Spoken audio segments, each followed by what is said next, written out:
Welcome to 20 Minutes with Leon, and every week, our special guest. Brought to you by Bio360 Expo, this is the podcast that shines a light on the movers and shakers of the bio transition and their vision to lead us to a vibrant, sustainable, circular bio world, one where life goes on.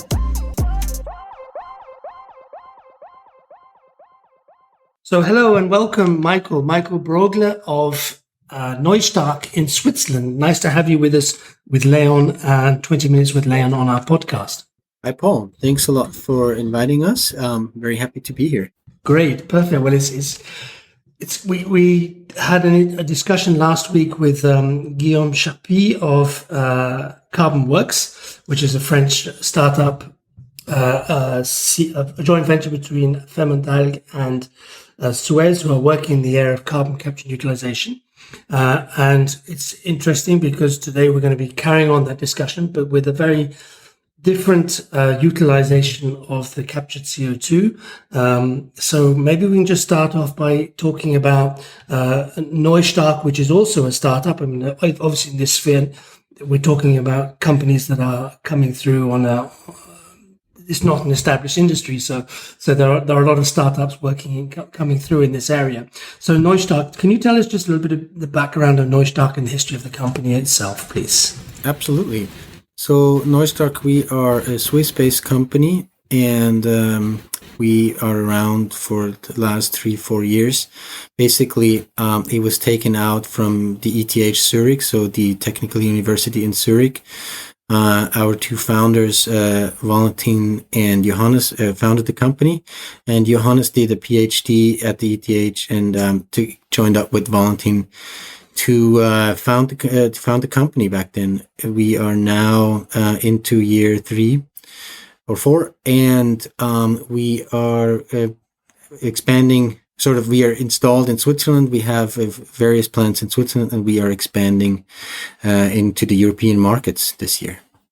Okay, so when you say we are present already in Switzerland with 4 or 5 plants, and that is the basis from which you are now looking to reach other markets around you. What does that mean? We have 4 or 5 plants in Switzerland. What are these plants doing? Please tell us a bit more about them. That's a good question. So basically, Neustark, in a nutshell, is we are taking biogenic CO2 and we are storing the CO2 permanently into recycled concrete. That's in a nutshell what we do. If you look at it in detail, we basically try to build up the full supply chain from biogas plants, transporting the CO2, and then work with concrete recyclers to use the capacity of recycled concrete to store CO2 in the granulates. That's the way the cycle works when it comes to the plants. You were asking, basically what we do is we build the plants that can hold recycled concrete granulates.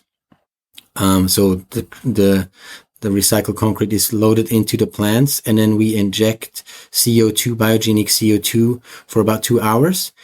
And that recycled concrete has the capacity to store between 10 to 20 kilograms per ton of concrete, 10 to 20 kilograms CO2 per ton of concrete. Okay, well, this is really interesting. I mean, I think it's quite revolutionary what you're doing, isn't it? I haven't heard of anybody else coming up with an approach of this kind. Well, in that particular sphere of using recycled concrete, using the capacity of storage from recycled concrete, there is not really a company out there doing it. I think what is really unique in a way as well is that what we are doing is to build the complete supply chain from capturing and then store it, and then also use the carbon dioxide certification market to basically build a business model that works in itself. Okay, can you just explain to us what you mean and how that works in terms of having the carbon credits, how that helps to build a business case? Absolutely. So what I've just described is basically the source to sink chain. And in order to make that happen, we basically sell the carbon credits from the CO2 that we've stored permanently on the carbon credit market. And with the money that we receive back, we can reimburse the concrete recyclers to a certain degree to make that recycled concrete profitable. Basically, there's a way for the concrete recyclers to either add an upcharge to the recycled concrete, to the carbonated recycled concrete. In that case, they could not profit from the certificate because that would be double counting. And because the market is quite low margin, it's quite a low margin business and quite competitive, we can reimburse the concrete recyclers through the carbon credit, the certification market. Okay, so by if you like, sharing the value of the carbon credit, it enables it's an enabler in terms of getting CO2 stored concrete in larger volumes into the marketplace. In fact. Absolutely. So we build an incentive for the concrete recyclers to really recycle and inject as much CO2 into the recycled concrete as possible. By each ton CO2 stored, they get a reimbursement from us. Okay, super. So one of the things we hear about over recent years, as this whole potential of biogenic CO2 as something that can be an additional value for a biogas or biogas plant operator. The question has been, where are the markets? What are the markets going to be that make that a viable opportunity for them? And if we look at traditional markets, maybe they're not the most simple ones for decentralized biogas units to be able to fit into and make an economic model that works. But what you come up with and what you're proposing seems to me to and with the carbon credit sharing as well, the local demand for building materials, the local concrete being supplied with the local CO2, it seems to me that the boxes are all ticked, and you really can present a market opportunity for this CO2 to be valorized and utilized.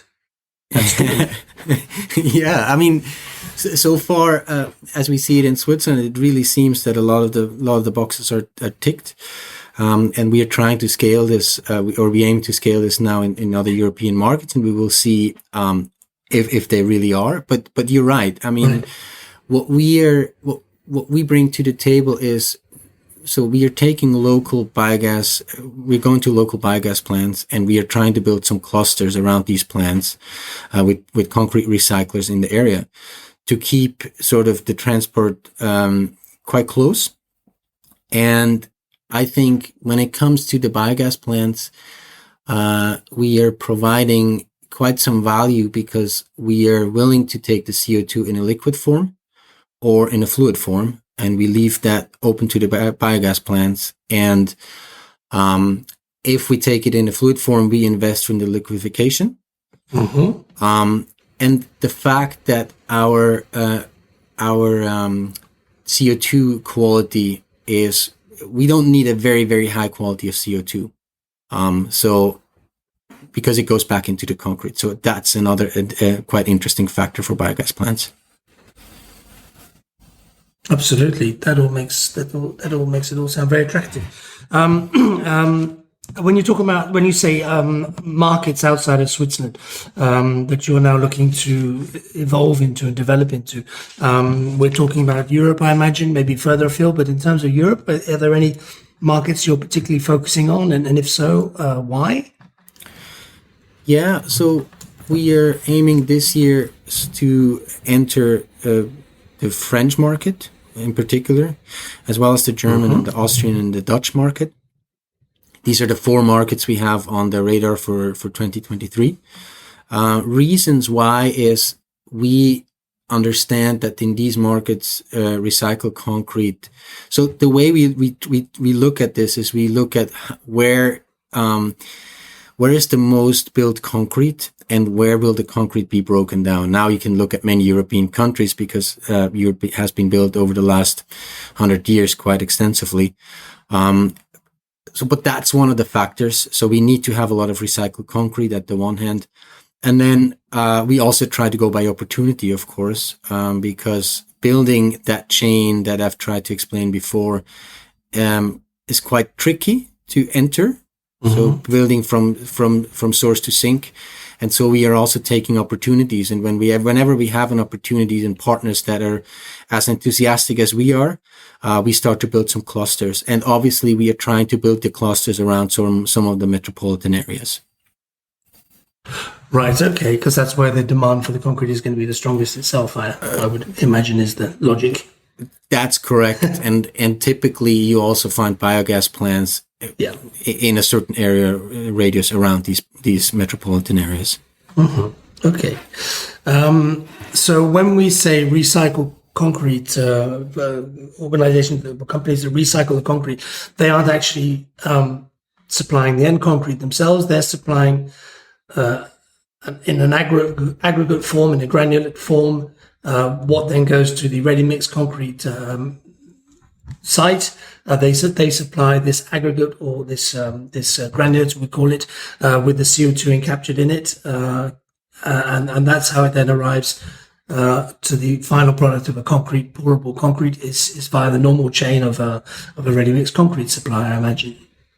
That's absolutely correct. So we're not changing or inventing the product stream on that end at all.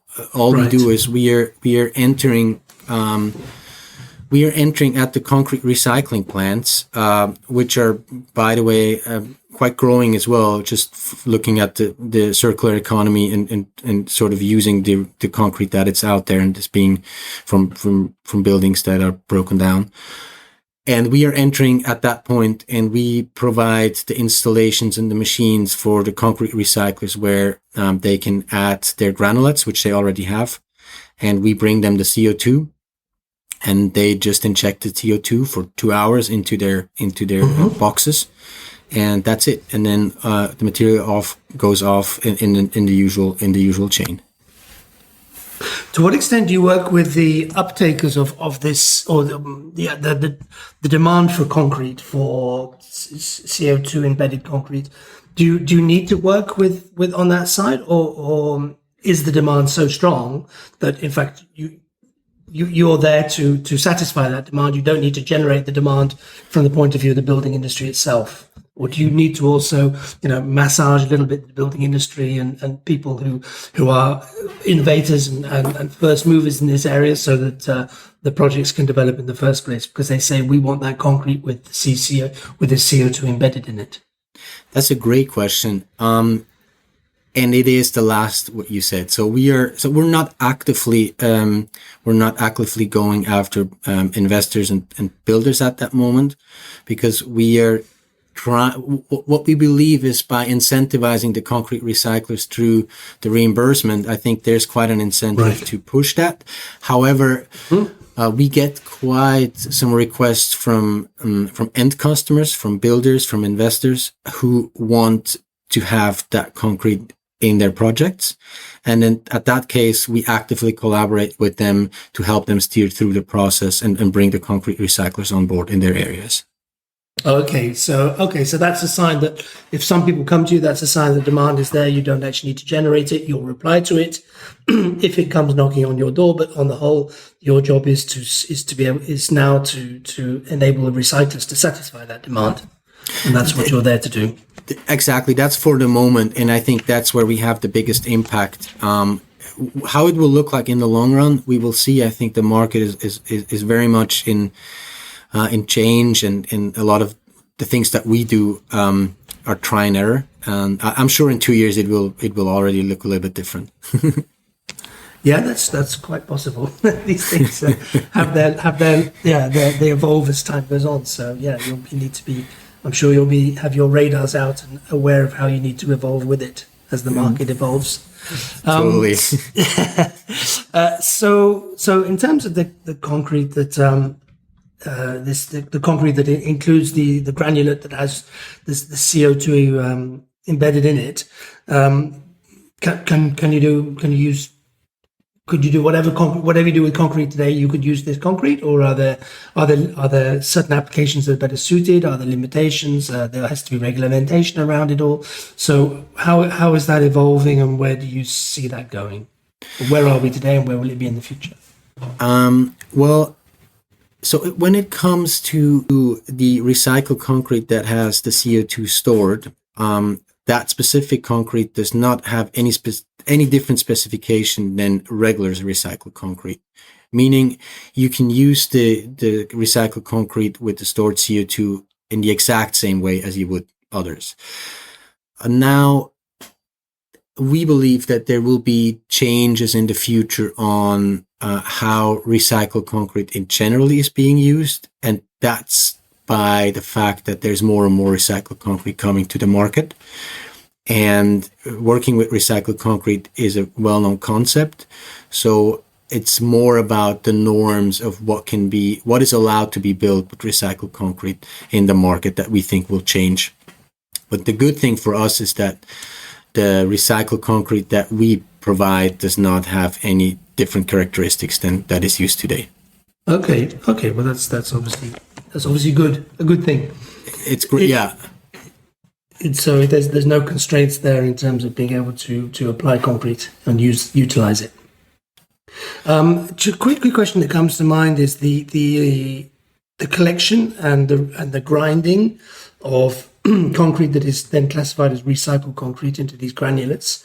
The energy requirement for that process compared to the equivalent energy to produce what would have been the equivalent new. Where's the energy balance?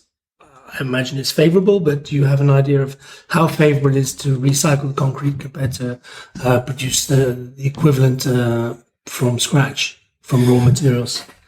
And that's a very good question. To be honest with you, I would not specifically know the difference between the recycled concrete compared to the new concrete, so made out of cement. But what we know exactly is that the efficiency of using our methodology in general. So we have it depends a little bit on the energy mix that is used to liquefy the CO2, of course. Mm-hmm. But here in Switzerland, we have a 93% efficiency, meaning with out of 1 ton CO2 stored, we have 930 kilogram that is net stored in the end. So the fact that we have a process that really needs not a lot of energy is very favorable for us, and obviously then again favorable for the concrete recyclers to get some return through the certifications. Mm-hmm. Okay, so that's in terms of the liquefaction of the CO2 itself. But I mean, what we know is that the cement industry is responsible for 7% of the world's global CO2 emissions of today. So even if we're not sure exactly of the energy requirements to recycle concrete, it's there may be data we can find to back that up, but I'm sure it's going to be a saving compared to the 7% that is the current global emissions for cement manufacturing. Well, I mean, the fact that so we're not addressing the CO2 emissions that come from the cement industry by producing cement. That's sort of the other side of the cement industry, which we are not addressing at all. But the fact, I think, where we can come into play here is that we can provide an additional incentive to use recycled concrete, and by that to reduce the amount of new cement that is being used. Exactly. Okay, I get that. In terms of, so you've said the markets that you're looking to develop into, and one of the priority ones is France. How are you hoping? What are going to be the key factors for enable that you have in your development plan in order for you to succeed in having a presence in France and with these clusters and this these local production of CO2 stored concrete from your process. Mm-hmm. What's your strategy? Well, I think the key factors to enter the market at the moment is sort of is on our end. Because we build up the complete chain from source to sink, it needs quite a lot of investment in terms of manpower, but also the sales cycle. You can imagine sales cycles of getting CO2 from a liquefaction plant, but even more so the sales cycle of finding concrete recyclers, getting a contract with them, building the plants, installing the plants are quite long. I mean, we talk about 6 to 9 months in an ideal case. So to make it happen, we need to scale quite fast to build these clusters. And for the moment, we're very confident from the information we have that the French market is very suitable from both ends, from the biogenic side, biogas side, as well as from the concrete recycling end. Now it's up to us to make sure that we can build that chain as quickly as possible, because what we realize right now is often when we talk to customers, they are very interested. And obviously, the more we are present in the market, the more plants we can build, the more we come down with the costs, etc. So it's really about getting sort of the momentum around these clusters going. Okay, yeah. So it really is a matchmaking affair that you're involved in here. In terms of, it's not just here we are, here client, I have something for you. You've got 2 clients to bring into this picture, and get them to collaborate together, and you put the plug in the middle, sort of thing. Yeah, that's wonderfully put. I think it's really about matchmaking, and it's being able to talk to both sides, and I think the customers and partners, they really get it. They love the idea of have the local sink and source concept. It's really about making that match possible, and in timelines, in regards to us, in timelines that are quite fast. Yeah. Yeah, you said 6 to 9 months. For me, my first reaction was actually that I think that's quite an accelerated process from concept to project. That seems that if that's what you think it is, then that is a measure of that is for me that says that the demand is there. Absolutely. I mean, the demand is there, and I think when we look at from the big pictures, the process is quite. The process is quite fast, but we know we can get much faster. And our goal, our Neustark's goal, is to store 1 million ton of CO2 by 2030. So we need to build a lot of plants. So and that's why we need to get going this year, and we get very good responses from the market, and we are very excited to have the first plants in France running by the mid of this year. Fantastic! Wow, that's good news. That's okay. Good to hear. Where will that be? Can you say, or will you announce that in Nantes? Well, we're not. We are keeping this a little bit secret, because it's obviously also for some of the partners on the recycling end. You can imagine they're in the cement industry, and having to announce something that helps them decarbonize the industry is quite important for them as well. Yeah. So timing is going to be it's a timing thing there. Okay, but that's encouraging to hear that something's in the pipeline. Yeah, absolutely. We're working on it. Okay, Michael. Well, thank you very much. I think we've I'm sure I've got more questions, but I think we've already covered a lot of ground. Just to say that we are looking forward to having you join us in Nantes in February, which is only 1 month away now. And no doubt you'll be able to, you'll have the opportunity to explain in more detail with visuals, to help people really understand what this process is about, and where you can, and how you can help them to either create a more valuable recycled concrete, or how you can help them to find a market for their biogenic CO2. And as you will well know, with the objective that Europe now has to drastically increase the biomethane content in Europe's networks, the market demand for your kind of solution, you're the right place at the right time. Well, thank you so much, Paul, for having us on the show. It was wonderful, and we're super excited to come to Nantes and talk to the everybody in the industry and learn and see what where the innovations are, and hopefully find new partners as well. I hope so too. Okay, Michael. Thanks a lot, Thanks Paul. very much. We'll sign out there and look forward to seeing you soon. Take care. Bye-bye. You too. Thanks, Michael. Bye-bye now.